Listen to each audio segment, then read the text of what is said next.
Olá, muitíssimo bom dia! Vamos para a nossa reunião com Deus, graças ao Senhor Jesus, mais um dia que o Senhor nos dá. Tá frio aqui. Bom dia, minha gente. Muito bom dia, minha gente. Olá, como vocês estão? Vamos começar a nossa reunião com Deus.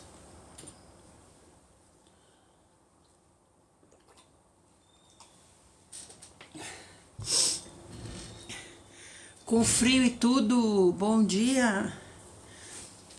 Acho que vou pôr um lencinho no meu pescocinho.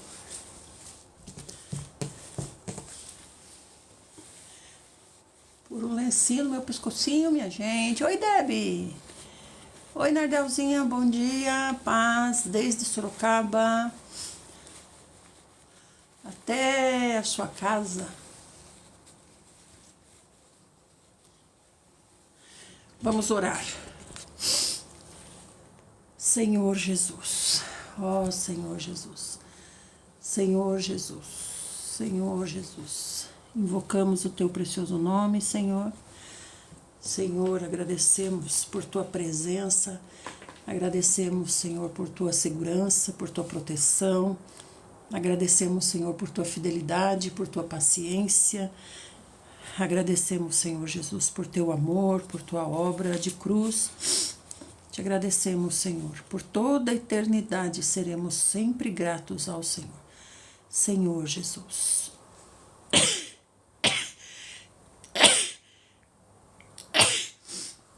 Por isso invocamos o seu precioso nome, Senhor, e te pedimos que o Senhor seja conosco nessa leitura, que o Senhor nos alimente, nos cure, porque a tua palavra mata a nossa sede, nos alimenta, nos medica, nos desintoxica, nos fortalece. A sua palavra é tudo o que nós precisamos, a sua palavra é o próprio Senhor.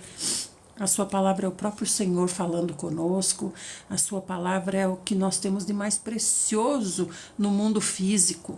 A tua palavra no mundo físico é o que nós temos de mais precioso, porque é o próprio Senhor falando conosco.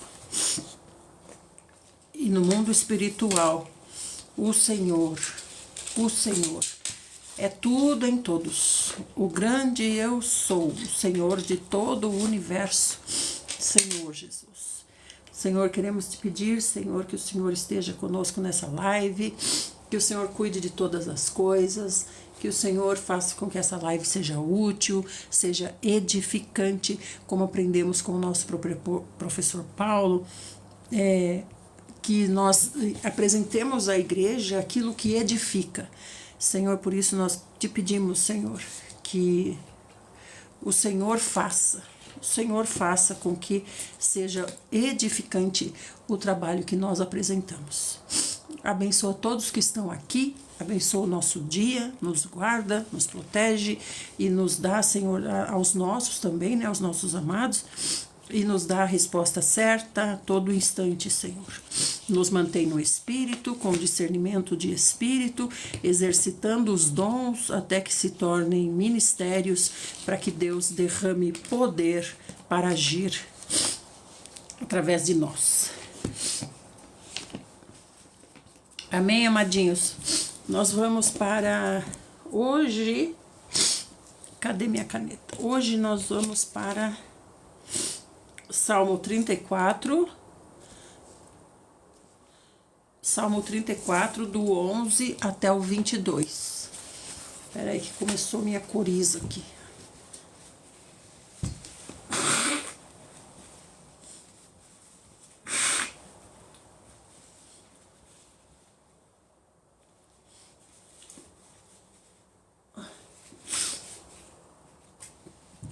Ai, Senhor amado. Vamos lá. 34, do 11 até o 22. Amém? Então, esse salmo aqui é do nosso, escrito, né, por nosso pai Davi, naquela circunstância em que ele foi pedir ajuda a como é que era o nome do rei lá? Abimeleque, o rei dos filisteus, né? E aí o rei não gostou nada disso, então Davi se fez de louco para poder escapar com vida, né? Então é nessa circunstância. Aí ele escreve assim: filhos, vinde e escutai-me, eu vos ensinarei o temor do Senhor. Ou seja, eu lhes ensinarei a obedecer, né? Temor não é no sentido de ter medo. Ter medo não nos edifica. Ter medo não nos aproxima. Ter medo nos afasta, não é?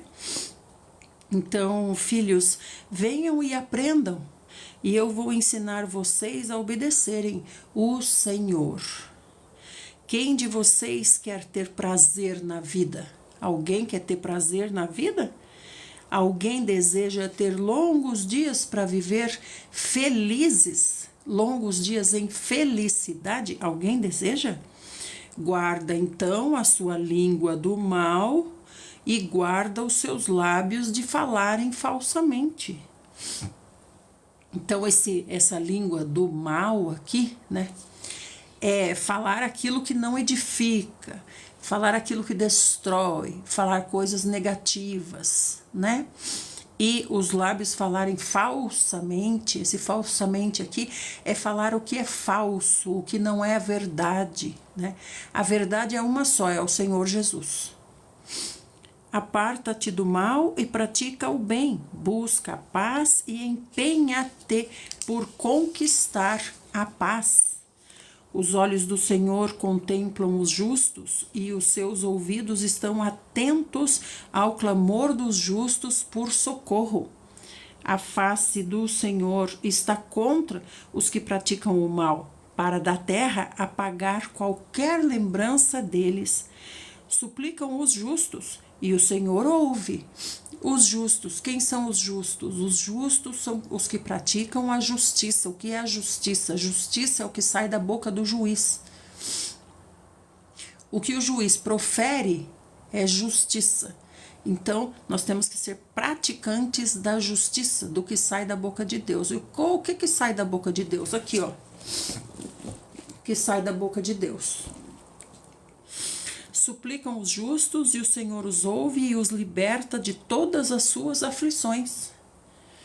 Perto está o Senhor dos que têm o coração quebrantado e salva os de espírito abatido. Isso aqui não é a pessoa que está em sofrimento, não, mas é a pessoa que está em humildade diante do Senhor. O justo enfrenta muitas adversidades, mas de todas elas o Senhor o liberta. Por quê? Porque ele está sempre em súplica, com o coração quebrantado, com o espírito abatido. Esse é o comportamento dele diante do Senhor, né? Ele não chega diante de Deus para cobrar alguma coisa. Ele chega diante de Deus reconhecendo a sua condição. O Senhor preserva-lhe todo o ser, nenhum osso sequer é quebrado. Os ímpios serão destruídos por sua própria maldade, e os que odeiam os justos serão condenados. Aqui já é uma profecia em relação ao Senhor Jesus, né? O Senhor resgata a vida dos seus servos, todos os que nele buscarem refúgio serão absolvidos. Então, nós não temos justiça em nós mesmos para sermos absolvidos. Com certeza, se nós fôssemos buscar alguma absolvição por nossa própria conduta ou por nossa própria defesa, seria impossível sermos absolvidos, né?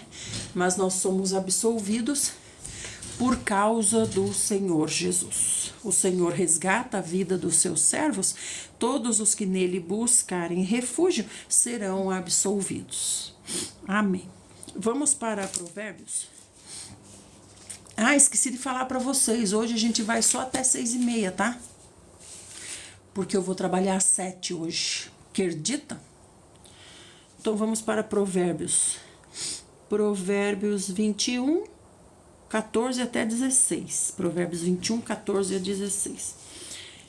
O presente que se entrega em segredo acalma a ira, e o suborno oferecido às ocultas apazigua os maiores acessos de fúria. Aqui ele está falando sobre as más práticas, né? As más práticas. Aqui o rei Salomão está falando. Hoje em dia vocês já ouviram falar em compliance que tem nas empresas? É um tipo de ética anti-suborno, né? Na empresa que eu trabalho fala muito sobre isso. Compliance é a ética da empresa, que é os seus funcionários são insubornáveis, insuportáveis também, né? No caso eu. Mas insubornáveis, né? Então aqui, ó, é uma prática que reprovada, né? Que o rei Salomão está escrevendo aqui. O presente, se entregar presente para acalmar a ira, né? É um tipo de suborno, né? E também oferecer às ocultas suborno para apaziguar os maiores acessos de fúria. Quando se faz justiça, os justos ficam felizes. Entretanto, isso apavora os perversos. Então, essa é a conduta dos perversos, né? Ao invés de corrigir o que está errado, quer subornar aquele que tem poder para punir alguma transgressão, não é? A pessoa que se desvia do caminho da sensatez na Assembleia dos Mortos permanecerá. A pessoa que se desvia do caminho da sensatez, né? Que é o caminho da sabedoria, o caminho da palavra de Deus, esse na Assembleia dos Mortos vai permanecer. Que Assembleia dos Mortos é essa? É a Assembleia que ele prefere, né? Ele não quer a palavra de Deus, então ele fica na Assembleia dos Mortos, né? Os que não têm vida, os que estão nas trevas, nesse sentido, né? Amados, nós não vamos para Neemias, tá? Porque hoje a gente só tem mais meia hora. Então, nós vamos para 1 aos Coríntios. Pode ser? Pode ser? Tranquilo? Depois a gente vai aos pouquinhos recuperando Neemias. Se bem que a gente está muitíssimo adiantado, né? Então, nós vamos... Onde é que a gente parou em 1 aos Coríntios? Ordem nas reuniões da igreja. A gente falou ontem, né? Sobre essas questões. Como deve ser a reunião. O que ele falou, assim, de muito importante é... Todos devem ser conhecedores da palavra, estudiosos da palavra. Então, enquanto um está dando uma mensagem, enquanto um está falando, os outros estão julgando o que está sendo falado, para ver se confere com a palavra de Deus. O que está sendo dito confere com a palavra de Deus, né? E aí há circunstâncias em que a pessoa deve interferir, seja para correção ou seja para trazer alguma revelação em relação à palavra de Deus. Então está acontecendo, isso é o que Paulo está dizendo como deve ser uma reunião, certo? Então ele está dizendo assim, ó, falem 2 ou 3 e os outros julguem com zelo tudo o que está sendo dito. No caso de ser concedida uma revelação a algum que está sentado, então esse se manifesta e aquele que está falando no púlpito, vamos dizer, se cala e permite que o outro fale, né? São todos irmãos. Ninguém vai falar coisa contrária a Deus, né? Então ele se manifesta e aí ele diz o que o Senhor está revelando a ele com respeito ao que está sendo dito, né? Ao tema. Ele vai no ponto do que está sendo dito, né? Então aí Paulo diz assim, daí no caso de ser concedida essa revelação a alguém que está sentado, o primeiro se cala, ou seja, quem estava falando à frente se cala, espera o outro falar e depois retoma. Então olha só como Paulo ensina, né, questões de elegância, de educação, de boa conduta, né, como levar a reunião do Senhor Jesus, não é verdade? Porque todos podem profetizar, cada um por sua vez, para que todos sejam orientados e encorajados.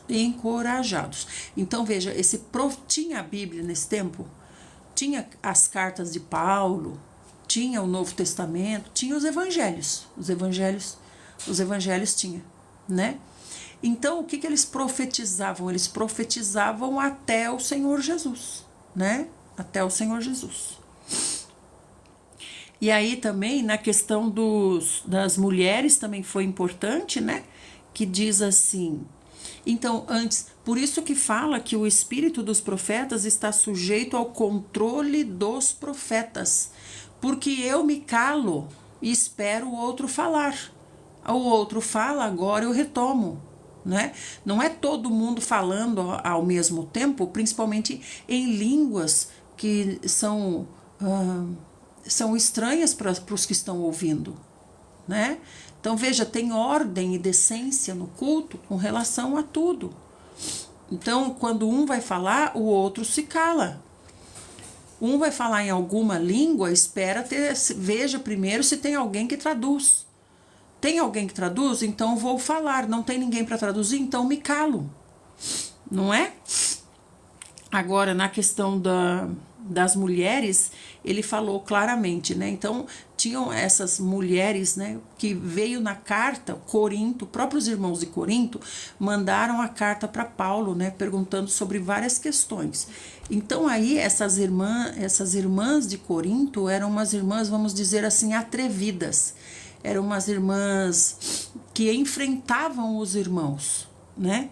Então diz assim, ó, porquanto Deus não é Deus de desordem, ele é Deus de paz, como em todas as assembleias dos santos. Em todas devem ser padrão, com paz. Olha só, ele não é Deus de desordem, ele é Deus de paz. Então quer dizer, não tinha ordem no culto e não tinha paz.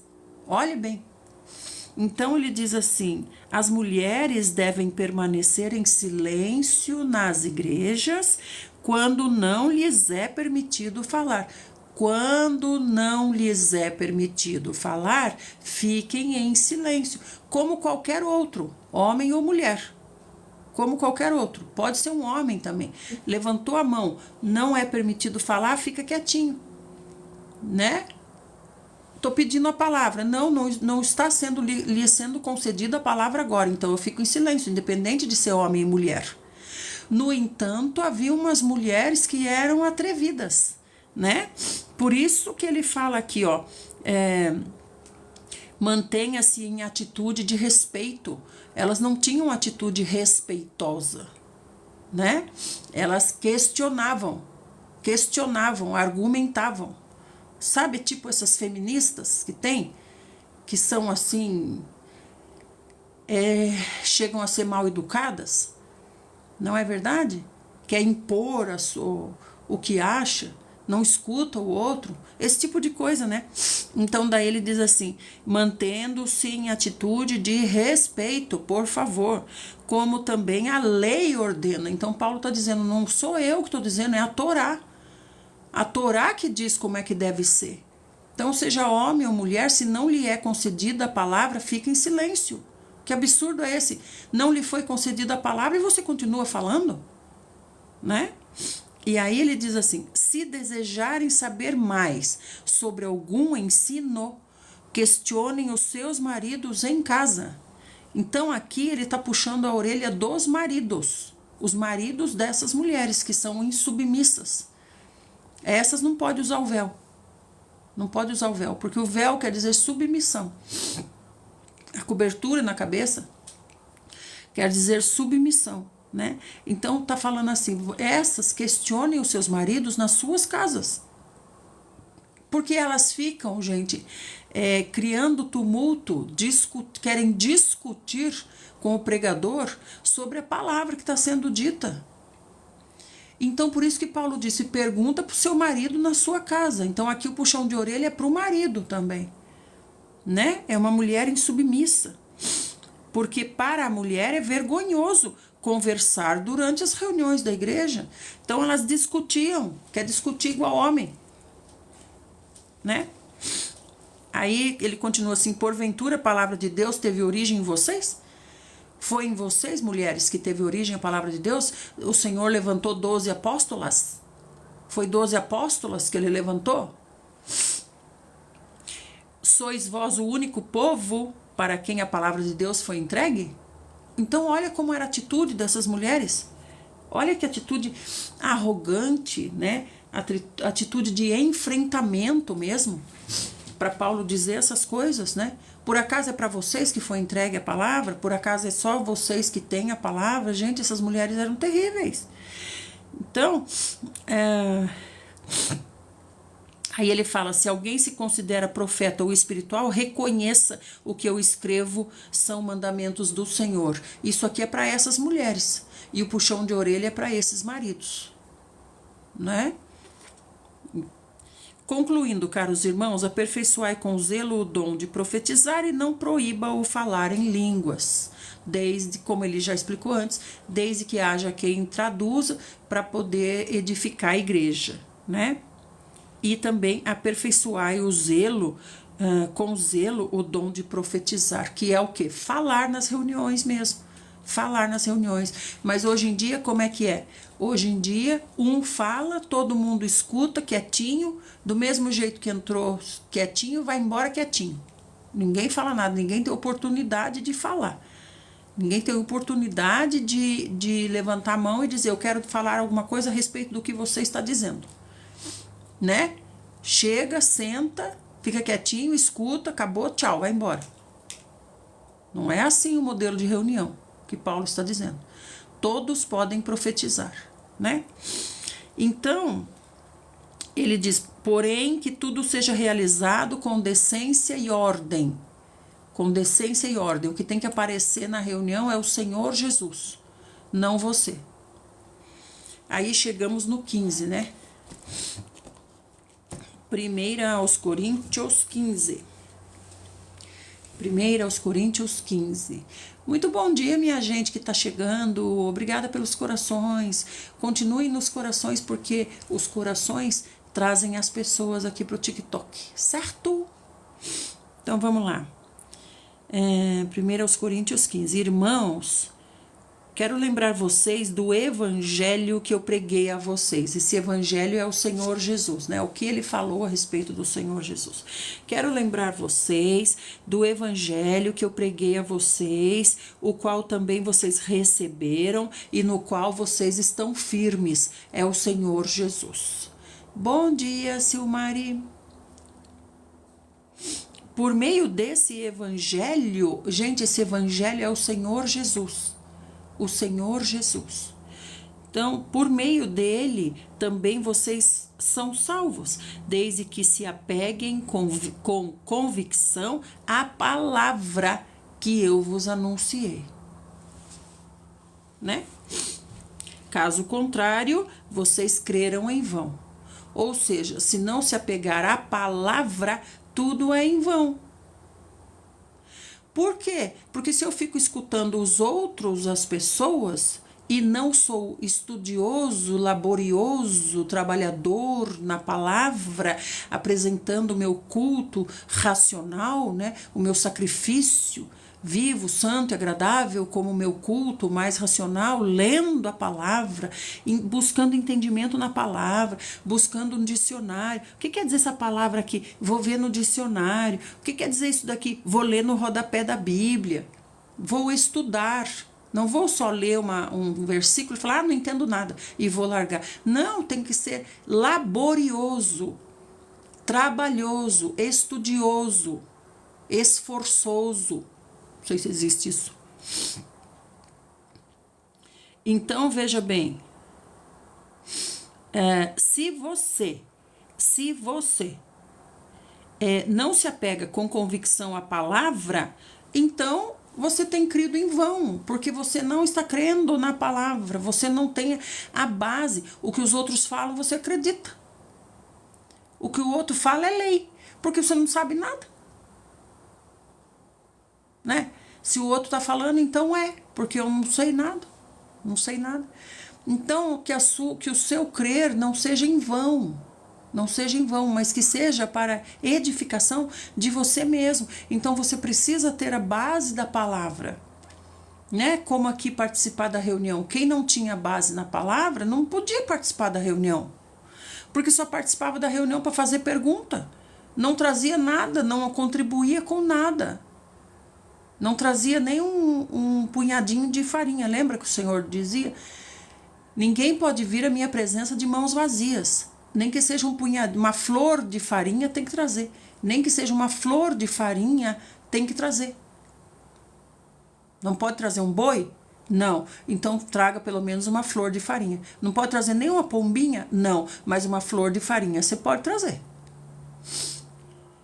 Então, gente, tem que ter a palavra, nós temos que ter a palavra, né? Se nós estivéssemos nessa reunião aqui de Corinto, a gente ia entrar mudo e sair calado. Por quê? Porque não tem nada para edificar, para edificar na igreja, né? Levantar a mão e dizer, olha, eu li a respeito, irmão, eu li a respeito disso e o Senhor me trouxe assim assado, né? O Senhor colocou no meu coração, sei lá como você queira se expressar. Mas não tem a palavra, então só faz pergunta. Só faz pergunta. O que é isso aí que você está falando? Nunca ouvi falar isso. O que é isso? Explica. Então veja, a reunião não avança. A reunião não avança. Agora, se todos fossem laboriosos, estudiosos da palavra, né? Todos poderiam profetizar. Todos poderiam profetizar. Né? Agora, nós temos que compreender que a reunião é para a gente levar, não para ir buscar. É para levar, não para buscar. Né? Quem vai buscar é as visitas, como ele falou aqui, né? E quando chegarem as visitas, os de fora, quando chegarem os de fora, o que eles vão pensar a respeito dessa reunião aí de vocês? Então, as visitas, sim, vêm para buscar. Nós não, nós vamos para levar, não para buscar. É a mesma coisa de ir num encontro aí, cada um leva um prato. Ah, eu não levo um prato, ainda quero levar uma marmita embora para casa, né? Então ele tá falando aqui, ó, se alguém não se apega com convicção à palavra, então esse crê em vão, porque ele crê em tudo que o outro fala. Ele não tem fundamento, base, então ele tem que acreditar em tudo, né? Porquanto o que primeiramente eu transmiti a vocês foi o que eu também recebi, que Cristo morreu pelos nossos pecados segundo as Escrituras. Então tem que ter conhecimento das Escrituras, né? Ele foi sepultado e ressuscitou no terceiro dia conforme as Escrituras. Não é conforme me contaram. Conforme as Escrituras, as profecias da Torá, tudo aconteceu conforme as Escrituras. Então eu preciso conhecer as Escrituras. E depois ele apareceu a Pedro, e depois apareceu aos 12. Depois disso, apareceu a mais de 500 irmãos de uma vez só. A maioria dos quais ainda vive, embora alguns já tenham adormecido. Então ele fala aqui que mais de 500 pessoas viram o Senhor Jesus, né, ressuscitado. Só que ele diz assim, né, muitos desses 500 ainda vivem, mas a maioria já adormeceu. Por quê? Porque aqui faz tempo já que o Senhor Jesus se foi, né? Faz tempo que o Senhor Jesus ascendeu aos céus. Quanto tempo? Uns 70 anos, acho. Ai.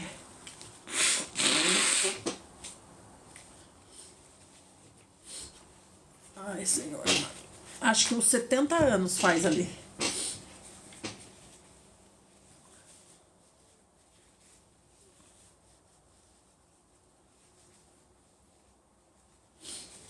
Deixa eu ver aqui se tem no... Deixa eu ver aqui se tem no começo aqui.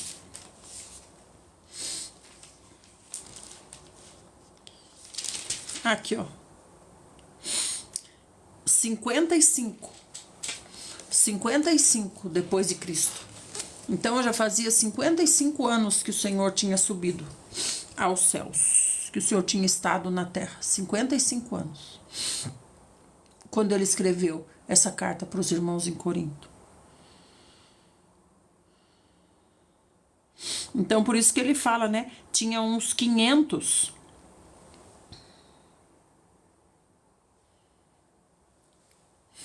Tinha uns 500, mas a maioria dos quais ainda vive, embora alguns já tenham adormecido.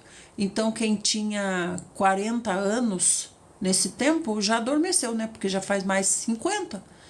Agora quem tinha 20 tá com 70 agora, né? E Paulo tem quanto? Paulo tem quanto, será?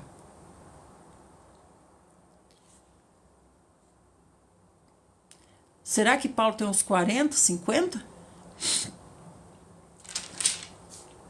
Mais tarde apareceu a Tiago e a todos os apóstolos, e depois de todos apareceu igualmente a mim, como a um que nasceu fora do tempo. Porque ele era jovem, ele era criança, será que ele já era nascido quando o Senhor Jesus esteve aqui? Eu não sei, gente. E depois de todos apareceu igualmente a mim, como a um que nasceu fora do tempo, pois sou o menor dos apóstolos. Nem mereço ser chamado apóstolo, porquanto persegui a igreja do Senhor Deus. Deixa eu ver aqui se fala alguma coisa. O aparecimento de Jesus ocorreu a Paulo cerca de 3 anos depois da sua ascensão aos céus. 3 anos!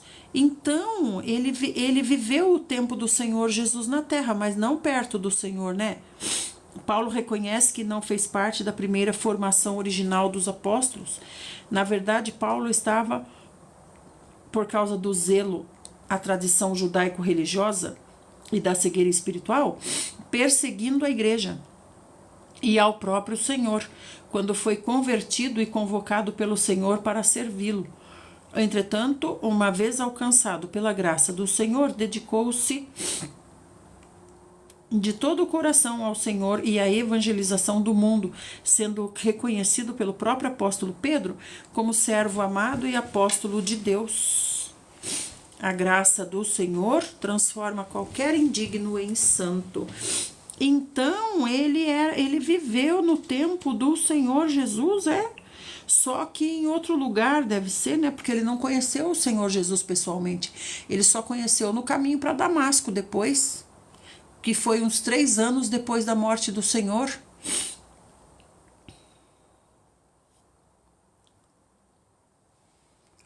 Porque quando Estevão morreu, ele era jovenzinho, ele não pôde participar da morte de Estevão, ele só pôde segurar as roupas, né, dos que matavam Estevão. Então, digamos que ele tinha uns 15. Então ele era bem pequenininho mesmo, enquanto o Senhor vivia, né? Mas pela graça de Deus sou o que sou. E a sua graça para comigo não foi inútil. O chamado do Senhor, quando o Senhor me alcançou, não foi inútil. Eu sou útil para o Senhor. Olha que coisa preciosa. Antes, trabalhei mais do que todos eles. Todavia, não eu, mas a graça de Deus que vive em mim. Olha só. Portanto, quer tenha sido eu, quer tenham realizado eles, é isso que pregamos. E é nisso que vocês creram. Na pregação de Paulo. Foi Paulo que levantou a igreja em Corinto. Ora, se tem sido proclamado que Cristo ressuscitou dentre os mortos, como é possível que alguns dentre vocês afirmem que não existe ressurreição dos mortos? Então, olha como é que estava confuso mesmo, né, a igreja em Corinto. No meio da igreja, tem os que afirmam que não tem ressurreição dos mortos. Como? Se o próprio Senhor Jesus ressuscitou? Que conversa é essa no meio da igreja em Corinto? Então tem os judeus que não acreditam em ressurreição, né? Estão aqui, se converteram ao Senhor Jesus e continuam não acreditando em ressurreição. Olha que barbaridade. Então, se não tem ressurreição dos mortos, então Cristo não ressuscitou? Paulo está perguntando. E se Cristo não ressuscitou, é inútil então a nossa pregação? Se você não acredita, é inútil. Como igualmente é improdutiva a sua fé. Como é que você tem fé? Como é que você faz amizade com uma pessoa morta? Não, eu tenho fé no Senhor Jesus, mas segundo você, ele está morto? Olá, Maria da Luz. Segundo você, ele está morto. Então, como é que você pode desenvolver uma fé, desenvolver um relacionamento, uma conexão, desenvolver uma amizade com um morto? Como é que pode? Hein?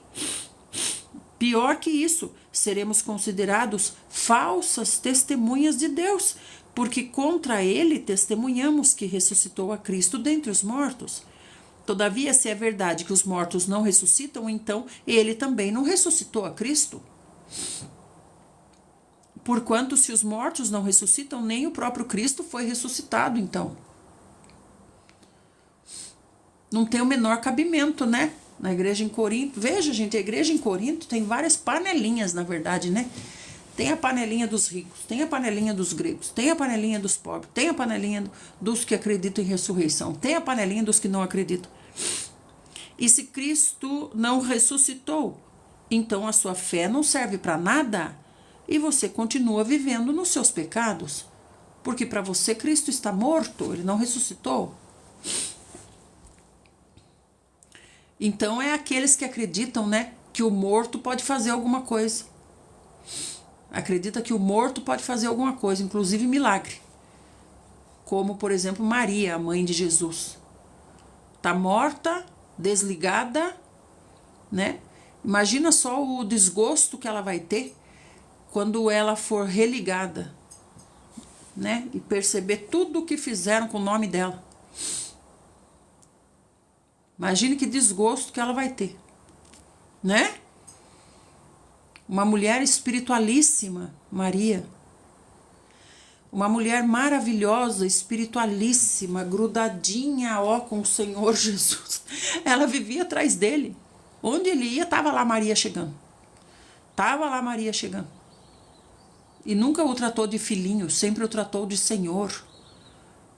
Né? Uma mulher espiritualíssima, maravilhosa, santa.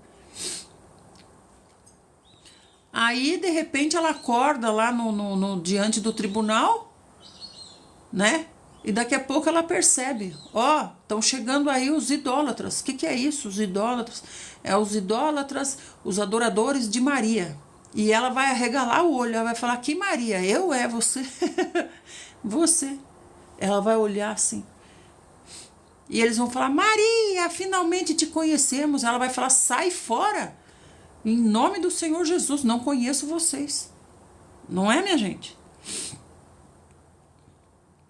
Então, se Cristo não ressuscitou, então vocês acreditam no favor dos mortos. É isso? Né? Se Cristo não ressuscitou, a sua fé não serve para nada. Você continua vivendo nos seus pecados. Sendo assim, também os que dormiram em Cristo estão perdidos, ou seja, os desligados. Os que foram desligados, né? Os que morreram, os que o Senhor já levou, vamos dizer assim. Ora, se a nossa esperança em Cristo se restringe apenas a essa vida aqui, morreu, acabou, somos os mais miseráveis de todos os seres humanos. Realmente morreu, acabou, foi desligado, é guardado o seu espírito para você ser religado naquele dia. Então, o interessante é esse religar, que é a ressurreição. Então, você deixou de existir, você voltará a existir naquele tempo. Os que morreram, eles não estão lá conversando com o Senhor Jesus, sentadinho, tomando café com o Senhor Jesus. Não, eles estão aguardando o dia da ressurreição, né? No entanto, em realidade, Cristo ressuscitou, sim, dentre os mortos. Ele foi o primeiro, né? Sendo ele o primeiro dos frutos dentre aqueles que dormiram. Então, tem os frutos dos que foram desligados e tem os frutos dos vivos, né? Nos frutos dos vivos, nós fazemos parte de 2 bilhões de pessoas. Agora, os que o Senhor já desligou, não sei quantos são. Imagina, né? Imagina desde lá, né? Desde o tempo do Senhor, 2024 anos atrás, né? Que dizem que não é bem certa essa data, né? Imagine só. Porque assim como a morte veio por um homem, da mesma forma, por um homem veio a ressurreição dos mortos. Então ele é o primeiro, né? Adão foi o primeiro a errar e o Senhor Jesus o primeiro a acertar, né? Porquanto assim como em Adão todos morrem, em Cristo todos serão vivificados. Contudo, cada um por sua vez. Cristo o primeiro, logo depois os que são da sua propriedade na sua vinda. Então veja bem, gente, esse versículo aqui deixa bem claro a questão dos mortos e da ressurreição, né? Então tá falando aqui, ó. Então todos serão vivificados, ou seja, voltarão à vida, né?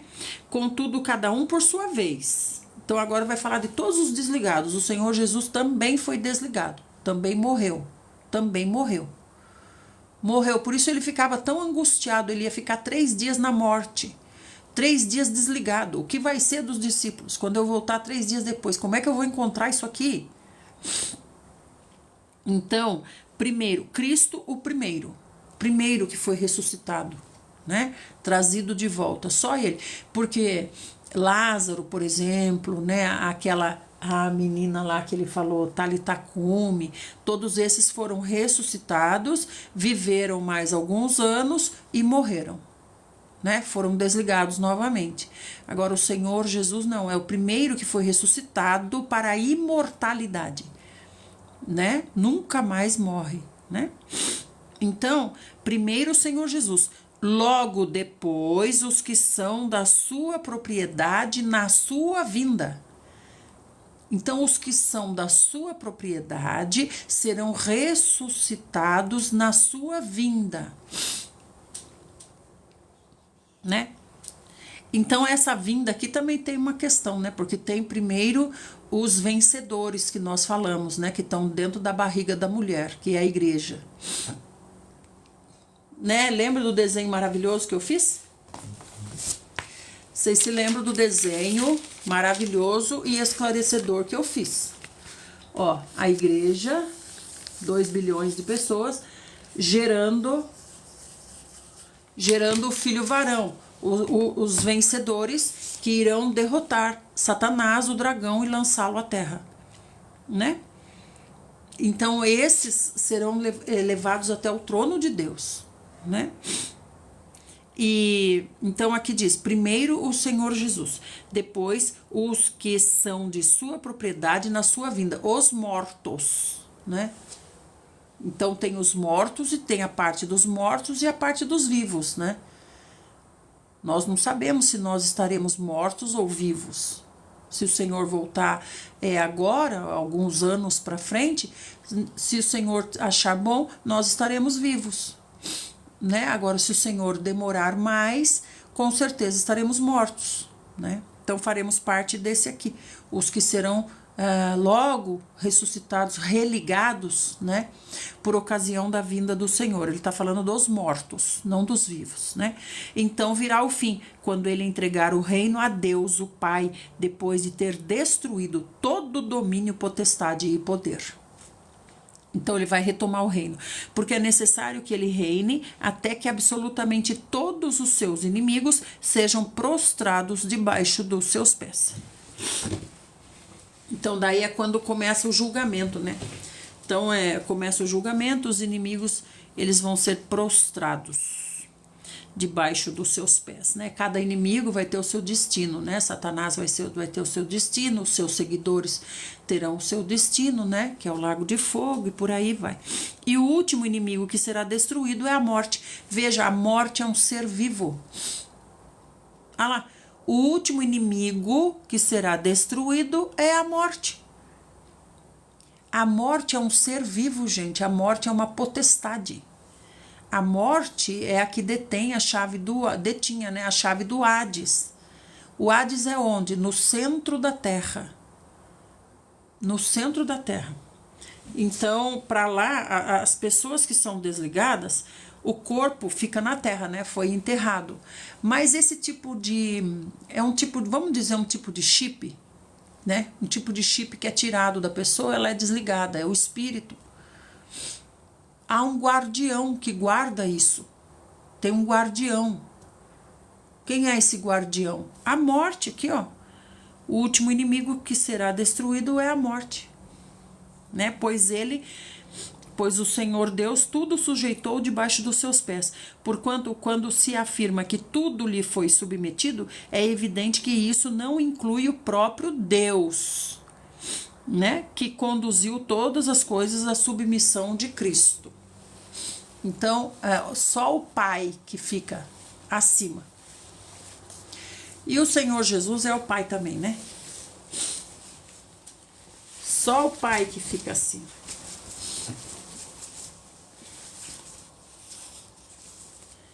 É bom, né, essa explicação de Paulo, né, gente? Fica bem claro pra gente, não fica? Paulo explica muito bem todas as coisas, né?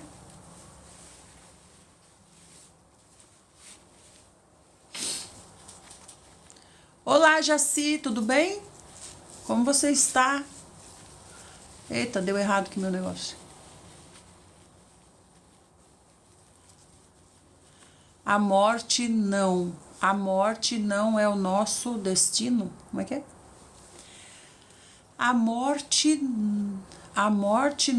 não é o nosso último destino? É isso que você está falando, Jaci? A morte não é o nosso último destino? Não, porque serão ressuscitados, né? Serão religados no dia do julgamento, começando pela igreja, né? Depois todos. Quem tem a chave do inferno é o Senhor Jesus. Sim, mas quem guarda lá? Quem é o guardião? A morte, né? A morte. O guardião, quem é que administra lá, vamos dizer assim? É como se fosse uma prisão. Quem é o carcereiro? Quem é o carcereiro? O carcereiro é a morte, né? Então a morte é um ser vivo. E o último inimigo que será destruído é a morte, com M maiúsculo. Veja aí na sua Bíblia se está com M maiúsculo.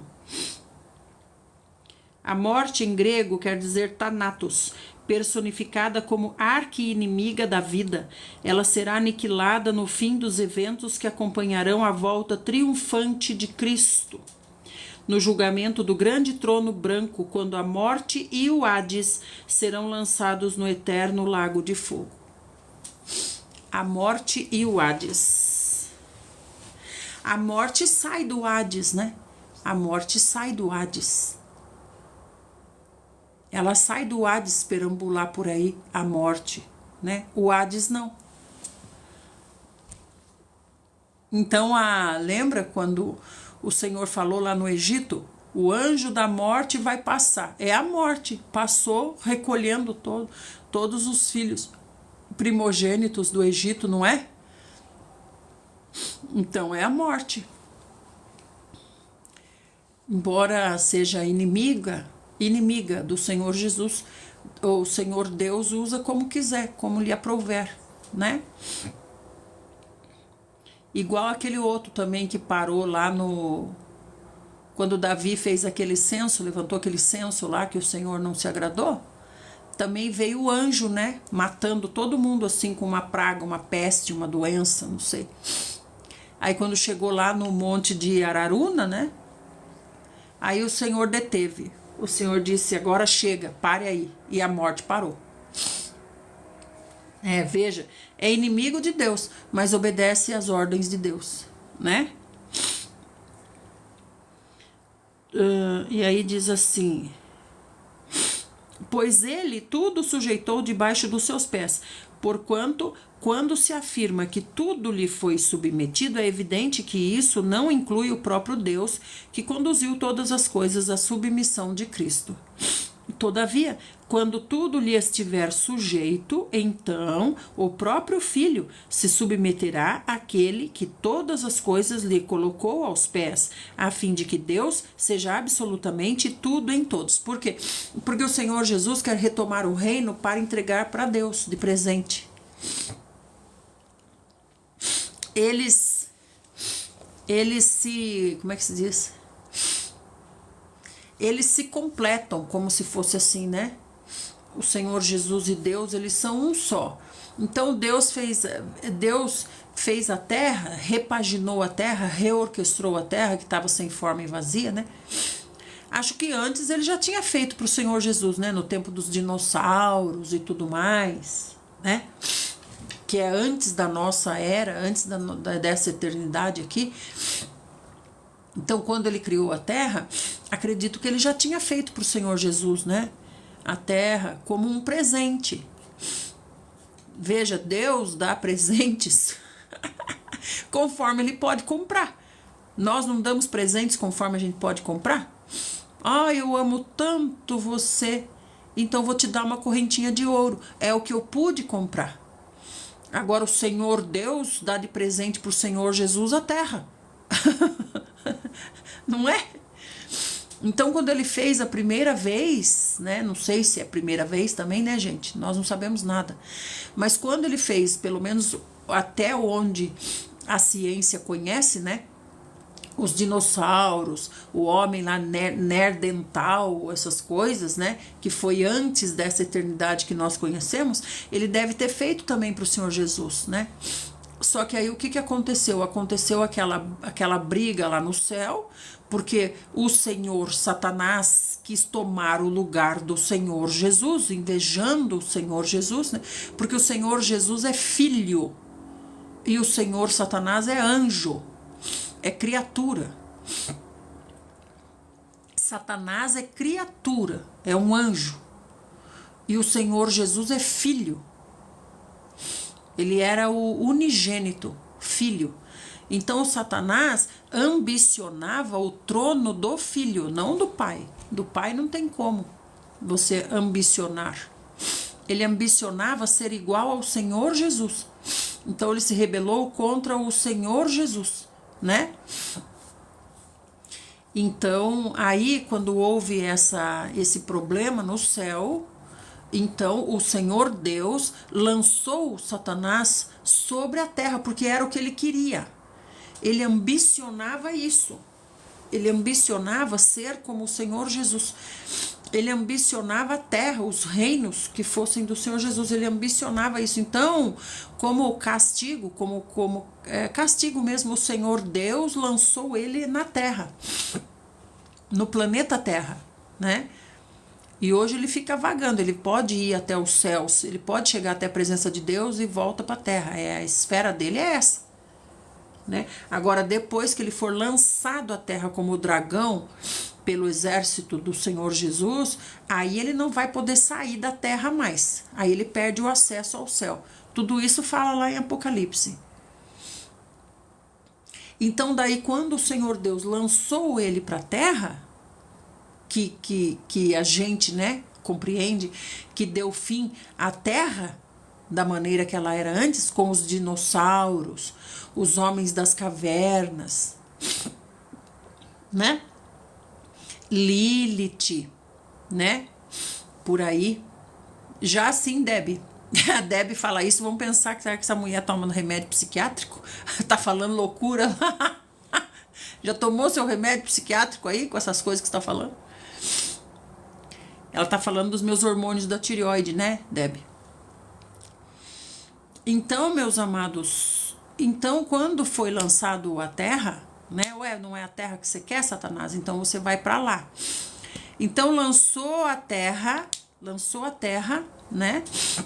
E aí Satanás veio, então foi um grande meteoro, né? Um grande meteoro que foi lançado, e aí com o deslocamento do ar desse grande meteoro que caiu, não sei onde, qual oceano aí, e quando caiu esse meteoro, que nós entendemos que é Satanás, o deslocamento de ar que isso gerou foi matando tudo, a volta toda da Terra.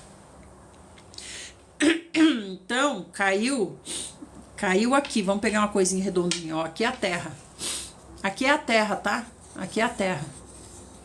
Então, Satanás caiu aqui. Só que quando ele caiu, ó, houve um deslocamento de ar com o impacto. Quando entrou na atmosfera, houve um deslocamento de ar, ó, assim, ó.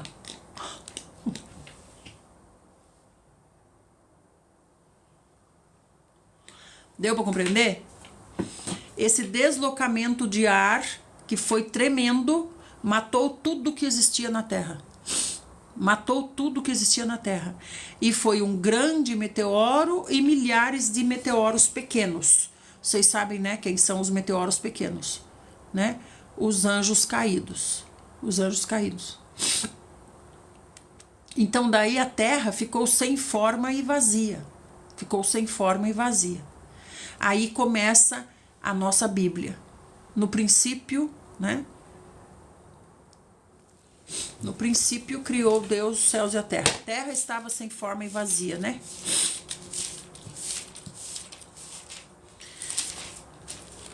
No princípio Deus criou os céus e a terra. A terra, entretanto, era sem forma e vazia. A escuridão cobria o mar que envolvia toda a terra. Então veja, tinha um mar, né? A volta toda da terra era mar. Era tudo água, né? E o Espírito de Deus se movia sobre a face das águas. Então, havia um guardião na terra, porque a terra, na verdade, é do Senhor Jesus. Então, ela ficou, como é que se diz? Ficou como se fosse guardada por um tempo. Até que o Senhor resolveu retomar esse projeto, a terra, né? Vamos criar o homem. A nossa imagem e semelhança. Imagem e semelhança de quem? Do Senhor Jesus. Porque ele tem imagem e semelhança de homem, né? Há um homem na glória agora. Bom, então, tudo isso para a gente compreender, né? Que a morte também é inimigo, o Hades também é inimigo. Então, quando o Senhor reorquestrou, repaginou a terra, né? O Senhor Deus... tudo isso de presente para o Senhor Jesus. Nós somos esse presente precioso para o Senhor Jesus. Nós somos, né? Nós somos. Mas aí nós fomos sequestrados por Satanás. Sequestrados. Então o Senhor Deus nos fez e nos deu de presente pro Senhor Jesus, né? Ó, o amor, que amor é esse? Que amor é esse? Então, deu a gente, criou, né? O Senhor Jesus participou, criou. Veja outra coisa interessante, Adão não foi criado no Jardim do Éden, não foi feito no Jardim do Éden. Ele foi feito em algum lugar lá, na reunião do Senhor Deus com o Senhor Jesus. Em algum lugar lá. Fizeram Adão, e depois colocaram no Éden. Daí já tinha os bichinhos, já tinha a fauna, já tinha a flora, já tinha tudo, né?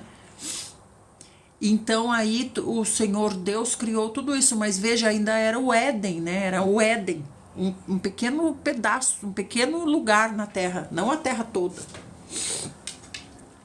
É como se fosse uma armadilha mesmo para Satanás. Como se fosse uma armadilha para prender Satanás dentro de nós, o pecado.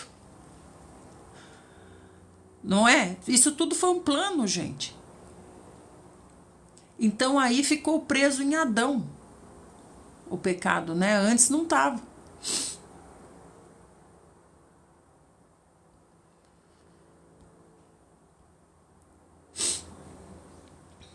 Bom, então o que acontece? Daí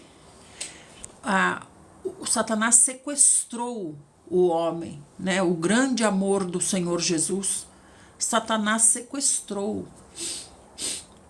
Então foi uma tristeza muito grande, certo? No entanto, foi também um plano para finalmente Satanás ter fim, ser julgado e ter fim, né? Que vai ser agora. Então aí, quando Satanás sequestrou, o Senhor Jesus falou: eu vou em resgate do homem, né? Todavia, quando tudo lhe estiver sujeito, então o próprio Filho se submeterá àquele que todas as coisas lhe colocou aos pés, a fim de que Deus seja absolutamente tudo em todos. Então o Senhor Deus, quando o Senhor Jesus retomar a terra, retomar esse reino aqui, gente, a terra é um cisquinho de areia no universo. Mas, ó, é como se a gente fosse sei lá, um diamante. Não sei, gente, é uma guerra, né? Uma guerra. Então a Terra é esse cisquinho no universo. A Terra é um pozinho no universo. Mas nós estamos nela. O importante não é a Terra, é nós. Nós. O importante é nós, né? Então aí o Senhor, quando retomar, vai dar para Deus. De presente, vai dar para Deus. Ó Pai, ó a Terra, a Terra. Imagine que grande festa que vai ser, né? Se não há. Daí ele retoma aqui o assunto da ressurreição, que está dando encrenca lá em Corinto, né? Na igreja em Corinto. Se não tem ressurreição, que farão aqueles que se batizam pelos mortos? Se de maneira alguma os mortos não ressuscitam, por qual razão então eles se batizam em benefício dos mortos? Isso aqui é o que faz os mormons, né? Os mormons se batizam vivo no lugar de um morto, né? Paulo faz referência a mais uma prática equivocada e antibíblica dos coríntios, com a principal finalidade de evidenciar a contradição que há nas pessoas que dizem não crer na ressurreição ou na vida após a morte, mas que ao mesmo tempo participam de rituais envolvendo o além, como se o morto lá no além estivesse esperando você fazer alguma coisa por ele aqui. Como o purgatório que os católicos fazem, né? Fazendo indulgências, né, pagando indulgências pelas almas dos seus queridos que estão no purgatório, né? Ou os mormons que batizam o vivo, simbolizando que está batizando o morto, como se o morto tivesse lá esperando o batismo dele. Então tá falando aqui, vocês não acreditam nos mortos? Vocês não acreditam nos mortos, mas vocês batizam os vivos em benefício dos mortos. Ó, a Idelma morreu. Meu Deus, a Idelma morreu sem ser batizada? Sim, morreu sem ser batizada. Então agora vem a irmã da Idelma, Thelma, e fala, não, eu me batizo no lugar dela. Ah, então vamos batizar a irmã dela. Pronto, batizou a irmã dela. Pronto, Idelma, fica tranquila. Você foi batizada aqui no corpo da sua irmã, né?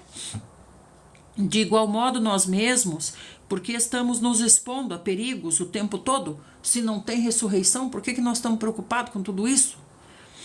Todos os dias enfrento a morte e afirmo isso, irmãos, porquanto sois meu orgulho em Cristo Jesus, nosso Senhor. Portanto, esse orgulho que ele fala é porque é ele que levantou a igreja em Corinto. Então ele fala, vocês são o meu orgulho. É o orgulho no bom sentido, né? Vocês são o resultado do meu laborioso trabalho. Vocês são o resultado de tudo que eu investi. Tempo, sofrimento, viagem, essas coisas, né? Portanto, se foi simplesmente por razões humanas que eu lutei, até com feras em Éfeso, que lucro obtive nisso? Ora, se os mortos não ressuscitam, então vamos comer, beber, curtir, viver, porque amanhã a gente vai morrer. Né? Ai, gente do céu, tem que encerrar. Com o advento da volta de Jesus, nós iremos para a nova terra, Canaã celestial. É a nova Jerusalém que desce dos céus, né? E se instala na terra, né? Não se enganem, as más companhias corrompem os bons costumes, ou seja, esses que estão no meio de vocês falando essas barbaridades estão contaminando vocês, porque vocês não estudam a Bíblia. Então eles falam, vocês acreditam. Esse que é o problema de vocês. Eles falam e vocês acreditam. Olha só, se vocês estudassem a Bíblia, não ia ter problema, porque eles iam falar e vocês iam dizer, não fale besteira. Mas vocês não estudam a Bíblia, aí eles falam, vocês ficam, não diga, meu Deus, é assim, então é. Oi, eu pensava diferente, então é assim. Então você tem que estudar a Bíblia, para que essas coisas não te afetem, principalmente agora, no fim dos tempos. Muita novidade vai aparecer, inclusive com milagres, com sinais e maravilhas feitos por Satanás, né? Como justificados que vocês são. Então ele falou assim, não se engane, as más companhias corrompem os bons costumes. As más companhias corrompem os bons costumes. Então vocês têm que... Esses bons costumes que ele quer dizer é o que você aprendeu na palavra, né? Mas você precisa ser laborioso, estudioso, para você não ser corrompido por qualquer coisa, né? Como justificados que vocês são, recobrem o bom senso, o juízo, e não peque mais, porque alguns ainda não têm conhecimento de Deus. Declaro isso para a vergonha de vocês. Então Paulo está dizendo, no meio de vocês aí tem gente que ainda não tem o Senhor Jesus e está no meio de vocês. E eu falo isso para a vergonha de vocês. Então, no meio da igreja em Corinto, tinha gente que não era nem convertida ao Senhor Jesus e vinha trazendo essas coisas fantasiosas aí e corrompendo os outros. Os outros, ao invés de converter ele, não, é desconvertido por ele. É como se fosse assim. E Paulo diz, eu falo isso é para vergonha de vocês, viu? Até aqui, minha gente querida. Amanhã nós vamos Paulo vai falar sobre os novos corpos dos ressuscitados. Como serão os nossos corpos depois, né, dos ressuscitados? Amém, amados? Louvado seja o nome do Senhor Jesus. Hoje nós vamos terminar mais cedo, porque eu tenho que trabalhar às 7 horas, tenho que estar lá no trabalho, tenho que sair de casa às 7, tenho que estar lá às 7h30. Fiquem na santa paz do Senhor Jesus. Amanhã a gente se encontra às 5h30 da manhã, tá bom? Todos os dias, feriado, fim de semana, né, irmão Murilo? Todos os dias nós estamos aqui, 5h30 da manhã, das 5h30 até 7h30. Só hoje que não, porque eu tenho uma exceção no meu trabalho. Vamos orar. Senhor Jesus, Senhor Jesus. Senhor, nós invocamos o teu precioso nome, Senhor Jesus, clamamos por tua presença, por tua paciência, pela tua luz, Senhor Jesus. Senhor, vem nos fazer, Senhor, mais estudiosos da palavra. Vem nos fazer, Senhor, mais trabalhadores. Cavar mais na palavra para descobrir as pepitas que o Senhor quer revelar a nós, as pedras preciosas que não estão na superfície. Tem que cavar mais. Ah, Senhor Jesus, nos ajuda, Senhor. Que nós não sejamos corrompidos por qualquer vento de doutrina, filosofia, coisas novas, místicas, coisas estranhas à tua palavra, que não sejamos corrompidos por essas coisas, mas que estejamos firmes na tua palavra. Que não sejamos desses que por falta de conhecimento da palavra apodrecem.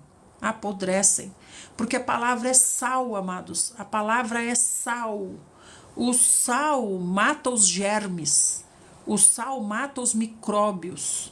O sal mantém, não deixa apodrecer. Então nós precisamos de sal, mais sal. Para não apodrecer, né? Senhor Jesus, obrigado pela palavra que o Senhor nos deu hoje, Senhor. Que nós sejamos firmes, convictos naquilo que aprendemos de Ti, no que lemos na Tua palavra, naquilo que o Senhor nos disse, que nada nos demova daquilo que o Senhor tem implantado no nosso coração. Fica conosco e ser com o nosso dia, para a honra e glória do Teu precioso nome, que nós sejamos reconhecidos como seus, por onde nós andarmos. Amém? Amém, amados? Fiquem na santa paz do Senhor Jesus. Passaram por aqui 5.200 pessoas. Quero dizer para vocês, vocês que estão nos visitando e ainda não seguem a conta, sigam a conta, tá? Porque daí o TikTok avisa vocês quando a gente estiver em live, tá bom? E fica marcado o nosso compromisso. Obrigada, Kelly Heringer. Olha, Kelly Heringer. Debbie, gente, é amanhã 5h30 da manhã. Beijo. Eu não quero ir embora, mas tenho que ir. Como é que fala? Como é que fala? A dor do parto é triste, mas eu tenho que partir, não é? Uma coisa assim. Beijo, gente. Tchau, tchau.